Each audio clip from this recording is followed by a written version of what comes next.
Hello বন্ধুরা, লক্ষ্মীঝাঁপি ধারাবাহিকের আগামী পর্বে আমরা দেখতে পাবো যে সুধাময়ী পালাতে চাইলে দীপ তাকে আটকে ফেলে। দীপ সুধাময়ীকে থাপ্পড় মারল। দীপ বলে, তুই একজন ক্রিমিনাল। ভোলা ও সুধাময়ীকে গাড়ির ডিগ্গি করে পুলিশের ডেরায় নিয়ে গিয়ে হাত পা বেঁধে রাখে। ঝাঁপি দীপকে প্রশ্ন করছে, তুমি কবে বন্দুক চালানো শিখলে? ঝাঁপি দীপকে বলছে, উজ্জয়িনী ম্যাডামকে ইমপ্রেস করার জন্য বন্দুক চালালো। এই না হলে প্রেম? দীপ তার প্রশ্নের উত্তর দিল না। উজ্জয়িনী ম্যাডাম বলে, ওদের মুখ থেকে কথা বের করা এত সহজ নয়, ভয় দেখিয়ে কথা বের করতে হবে। ভোলা সুধাময়ীকে বলে, দাদা ওরা কি আমাদের মেরে ফেলবে? সুধাময়ী বলে, চুপ কর। উজ্জয়িনী ম্যাডাম বলে, আপনি যদি সত্যি কথা বলে দেন তো ভালো।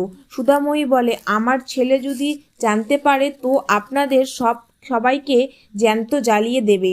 উজ্জয়িনী ম্যাডাম বলে, হুমকি দিচ্ছিস? আরে আপনাদের লোক আগে জানতে পারুক আপনি কোথায় আছেন, সেই জন্যে আপনাদের থানায় না নিয়ে গিয়ে হীরের ডেরায় নিয়ে এসেছি। ভোলা ভয়ে সব সত্যি কথা বলে দেয়। সুন্দরপুর হাট, জিয়াতর, রানাঘাট এই 3 ইন্দ্রনগরে আছে। নকল ইটের থেকে 20,000 টাকা নিয়ে কালকে ইন্দ্রনগরে 3 জন দাদার ঘরে আসবে। উজ্জয়িনী ম্যাডাম সুধাময়ীকে জেরা করতে সুধাময়ী সব সত্যি কথা বলে দেয়। কাল সুধাময়ীর বাড়িতে হরিকীর্তন হবে, সেইখানেই টাকা ভাগ করা হবে। বেশি টাকা বর্ডার টপকে প্রতিবেশী দেশে চলে যাবে।